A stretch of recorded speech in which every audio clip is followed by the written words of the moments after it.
Bismillahirrahmanirrahim. Assalamualaikum warahmatullahi wabarakatuh.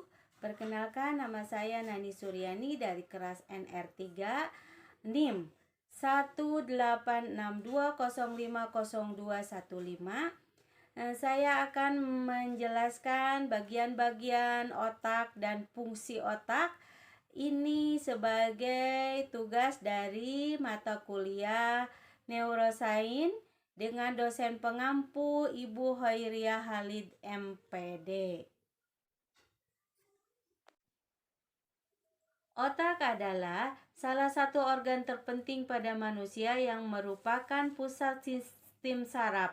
Otak mempunyai volume sekitar 1350 cc dan mempunyai 100.000 juta sel saraf atau neuron. Fungsi otak adalah sebagai regulasi, sebagai pusat pengatur organ tubuh.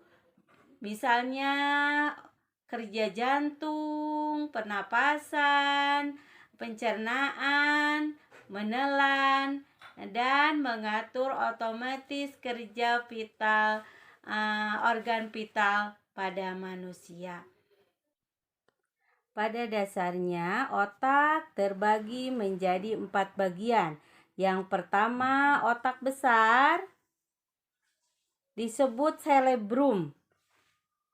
Kemudian otak kecil disebut cerebellum.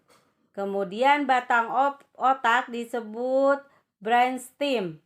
Kemudian sistem limbik, yaitu bagian tengah otak. Otak besar pada umumnya dibagi menjadi 2 bagian, yaitu otak kiri dan otak kanan, di mana otak kiri dan otak kanan mempunyai 4 lobus, yaitu yang pertama lobus frontalis yang terdapat di bagian depan bagian otak besar, sejajar dengan dahi. Di sini berhubungan dengan kemampuan penilaian, kemampuan berbahasa, kognitif, dan kreativitas. Kemudian ada lobus parietal. Ini terdapat di bagian tengah otak besar. Di sini berhubungan dengan sistem sensorik, sentuhan, rabaan, di mana misalnya manusia bisa menulis. Kemudian bagian lobus occipital ini terdapat di bagian paling belakang otak besar. Ini berfungsi sebagai visual atau penglihatan. Kemudian ada lobus temporal, di mana lobus temporal terdapat di sebelah kiri dan kanan otak besar.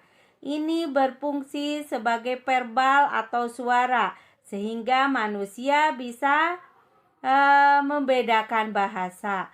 Kemudian otak kecil atau cerebellum ini berfungsi sebagai keseimbangan, menjaga keseimbangan tubuh, menjaga posisi atau struktur tubuh.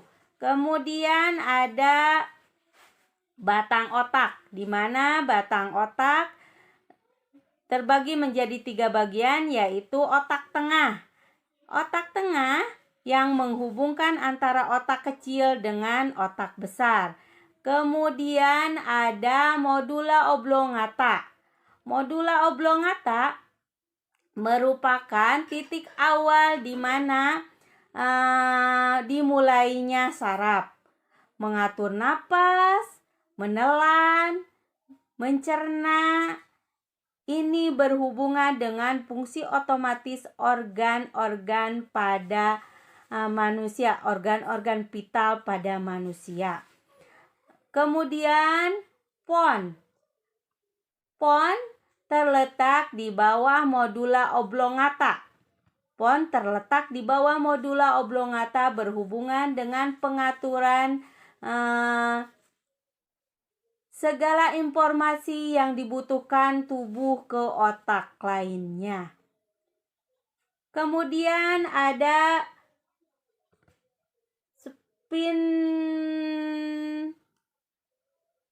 spinal cord, yaitu sumsum tulang belakang. Kita membahas masalah sistem limbik. Sistem limbik di sini kemudian kita membahas sistem limbik.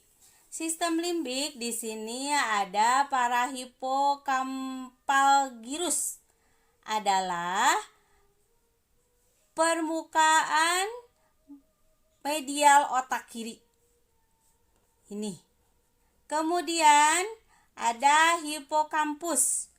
Hipokampus merupakan bagian sistem limbik otak yang terletak di lobus temporal. Ini berhubungan dengan pusat kendali emosi. Kemudian ada amigdala, kelompok saraf yang berbentuk kacang. Amigdala, kelompok saraf yang berbentuk kacang. Kemudian ada cingulate gyrus. Ini adalah lipatan melengkung yang menutupi corpus callosum.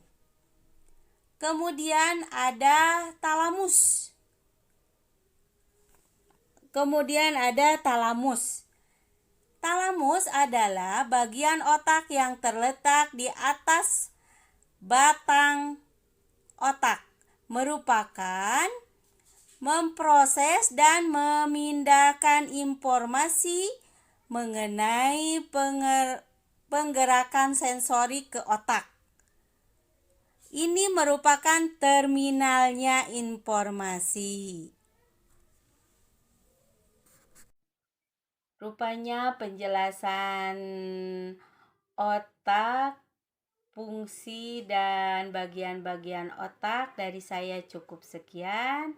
Apabila ada kesalahan dan kekeliruan dalam pembahasan ini, saya minta maaf dan minta arahannya dari dosen pengampu Ibu Hoiriah Khalid MPD.